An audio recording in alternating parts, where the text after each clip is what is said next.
राज्यभरात मुसळधार पाऊस बरसतोय। पावसामुळे अनेक नद्यांनी इशारा पातळी ओलांडली, त्यामुळे अनेक ठिकाणी मोठं नुकसान झाल्याचं पाहायला मिळालं। काही ठिकाणी रस्ते खचले तर काही ठिकाणी झाडं कोसळून नुकसान झालं। अशातच मुंबईतल्या चेंबूरमध्ये झाड कोसळून एका चिमुकल्याचा मृत्यू झाल्याची घटना ताजी असताना आज पुन्हा एकदा असाच एक धक्कादायक प्रकार घडला। मुंबईतल्या कुर्ला परिसरात झाड कोसळून एका वृद्धाचा मृत्यू झाला।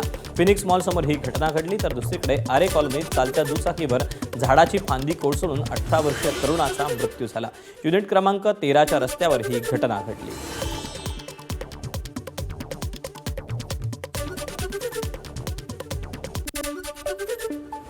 मुंबईतल्या चेंबूरमध्ये झाड कोसळून एका चिमुकल्याचा मृत्यू झाल्याची घटना ताजी असताना आज पुन्हा एकदा असाच प्रकार घडला।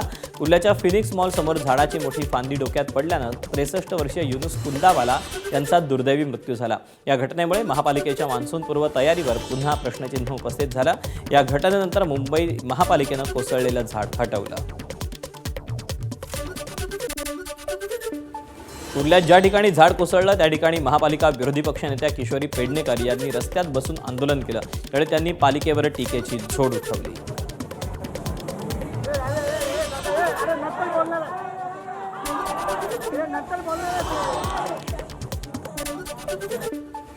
मुंबईत पुन्हा एकदा झाडाची फांदी कोसळून तरुणाचा बळी गेला। आरे कॉलनीतील युनिट क्रमांक 13च्या रस्त्यावर चालत्या दुचाकीवर मोठी फांदी कोसळून 18 वर्षीय हसन रजा जहांगीर आलम सय्यदचा मृत्यू झाला। साकीनाका येथील रहिवासी असलेला हसन मित्रांसोबत दुचाकीवरून जात होता, यावेळी ही घटना घडली। दरम्यान गंभीर जखमी अवस्थेत त्याला मालाड पूर्वेतील बाळाजी रुग्णालयात दाखल करण्यात आलं, मात्र डॉक्टरांनी त्याला मृत घोषित केलं। या प्रकरणी अपघाती मृत्यूची नोंद करण्यात आली। मुंबईच्या कुर्ल्यात झाड कोसळून एका वृद्धाचा मृत्यू झाल्यानंतर राजकारण तापलं। किशोरी पेडणेकर आणि सुषमा अंधारे राजकारण करत असल्याचा आरोप महापौर ऋतू तावडेंनी केला। तसंच झाडांच्या सर्वेक्षणाचे निर्देश आधीच देण्यात आले होते, त्यामुळे झाड आणि मॅनहोलचं ऑडिट झालं पाहिजे असं ऋतू तावडे म्हणाल्या। यासोबतच झाड धोकादायक असल्याची तक्रार होती, आता या प्रकरणाची चौकशी करणार असल्याचंही त्यांनी स्पष्ट केलं आहे। जर बाहेर पडते तर मला बोलतात रील स्टार। ठीक आहे ना, मी रील स्टार आहे की मी रिअल स्टार आहे, मुंबईकर ठरवतील। तुमचं काय रियालिटी, तुमच्या दिव्याखाली काय अंधार झालाय तो तुम्ही बघा। सुषमा अंधारेने मी सांगते, महापौर कुठे फिरतात आहे, महापौर कुठल्या गल्लीत गेले, नगरसेवक कुठे उभा आहे, आम्हाला या माध्यमातून आम्हाला लोकांना दाखवावे लागतात। लोक आम्हाला विचारतात तुम्ही दिसत नाही, मग त्यावेळी आम्हाला हे रील द्यावे लागतात। मेन हॉलमध्ये माणसं गेली, आम्हाला दुःख आहे, आई म्हणून मला दुःख आहे की ते बाळ गेलं चेंबूरला, पण त्याचं पण तुम्ही या ठिकाणी राजकारण करणार असणार तर 25 वर्षांमध्ये मग आम्हालाही काढावे लागणार। मेन हॉलमध्ये किती माणसं गेले, झाडं पडून पण किती गेली। जर हेच करायचंय तर पुन्हा पावसाळा मापन करायला आम्ही तयार आहोत। मुंबईच्या दादर परिसरात वाऱ्याच्या वेगामुळे शिवाजी पार्क परिसरात एकाच वेळी अनेक ठिकाणी झाडं कोसळल्याच्या घटना घडल्या। आतापर्यंत शिवाजी पार्क परिसरात 5 झाडं ही पडली असून शिवसेना भवन, बालमोहन शाळा, मीनाताई ठाकरे पुतळा, स्वामीनारायण मंदिर आणि डिसिल्वा स्कूल समोर झाड कोसळलं। दरम्यान स्वामीनारायण मंदिराजवळ आणि प्लाझा समोर झाड पडल्यानं वाहतूक बंद करण्यात आली। तसंच रानाडे रोड, आगाशेपत आणि उल्लंघनवाडी केळकर रोडवरही झाडं पडल्याच्या तक्रारी आहेत।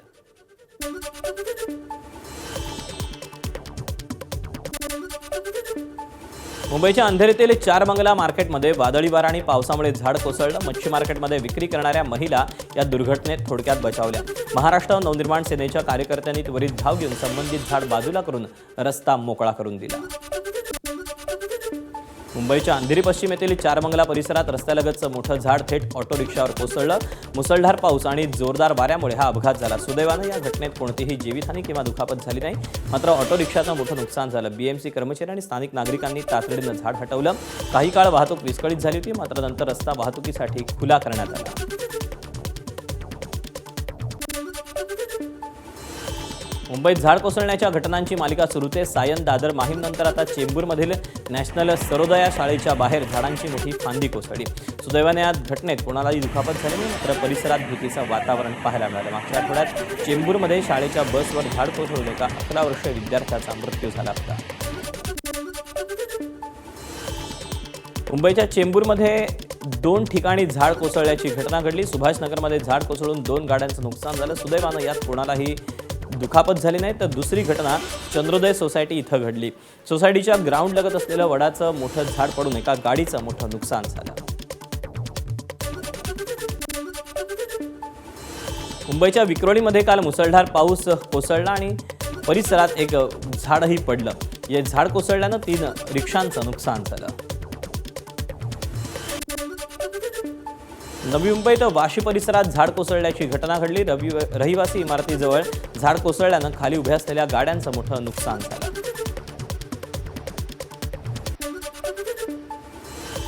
वसई विरार शहराला पावसानं झोडपून काढलंय. वसई विरार आणि नाला सोपाऱ्यातील अनेक रस्ते पाण्याखाली गेलेत. याचा सर्वाधिक फटका हातावर पोट असलेल्या छोट्या व्यापाऱ्यांना बसला. वसईच्या विशालनगर परिसरात हातगाडीवर फळांचा व्यवसाय करणाऱ्या आमिर खान यांचं तब्बल 1.5 लाखांचं नुकसान झालं. साठवून ठेवलेली फळं पाण्यामुळे खराब झाली. आयुष्यभराची कष्टाची कमाई डोळ्यांसमोर वाहून जाताना आमिर खान यांना अश्रू अनावर झाले. कॅमेऱ्यासमोर धाय मोकलून रडणाऱ्या आमिर खान यांची व्यथा प्रत्येकाच्या मनाला चटका लावणारी. याच परिसरात अब्दुल रहमान यांच्यावरही दुःखाचा डोंगर कोसळला. रविवारी विक्रीसाठी त्यांनी कोंबड्यांचा जादा साठा केला होता, पण रात्री अचानक पाणी वाढल्यानं पिंजऱ्यातील 50 कोंबड्या या पाण्यात बुडून मृत्युमुखी पडल्या. एका रात्रीत त्यांचा संपूर्ण व्यवसाय उद्ध्वस्त झाला. विशालनगर वसई इथून या परिस्थितीचा आढावा आणि आमिर खान तसंच अब्दुल रहमान यांच्याशी संवाद साधलाय प्रभाकर कुडाळकर. पानी की वजह से रात को मर गई, फेंक दिया. 50 तक मरेगा, 50 कोंबड़ी. कैसा अंदाज पानी अचानक वरती आलं? हाँ, अचानक दुकान के अंदर तक गया था. अंदर दुकान में भरा था रात को. कितना फुट पानी था? दुकान के अंदर 2 फुट रहा होगा. सर मेरा माल बहुत ख़राब हो गया, मेरा आम खराब हो गया, पेरू खराब हो गया, सब मैं बर्बाद हो गया. मैं बहुत गरीब आदमी हूँ भाई, बहुत परेशान हूँ. मेरे बच्चे हैं छोटे छोटे. भाई बताओ मैं क्या करूँ, मेरा सब माल खराब हो गया, काले में पानी भर गया, सब हाथ गाड़ी बंद हो गई. कितने का अंदाजा खराब? भाई 1-1.5 लाख रुपया माल खराब हुआ है मेरा. बहुत परेशान हूँ मैं. बातमी कोकणातून. खेड शहरातील जगबुडी नदीनं धोका पातळी ओलांडली असून नदीची पाणी पातळी 9 मीटर झाली आहे. त्यामुळे पुराचं पाणी शहरात शिरलं. अनेक दुकानांमध्ये पाणी शिरलं असून व्यापाऱ्यांची मोठी तारांबळ उडाली. आपलं साहित्य सुरक्षित ठिकाणी हलवण्यासाठी व्यापाऱ्यांनी धावपळ त्यांची पाहायला मिळाली. प्रशासनानं सकाळपासूनच नागरिकांना सतर्कतेचं आवाहन केलं होतं. मात्र संततधार आणि कोसळणाऱ्या पावसामुळे खेड शहराला पुराचा मोठा फटका बसला. दोन्ही एकत्र होते हळूहळू.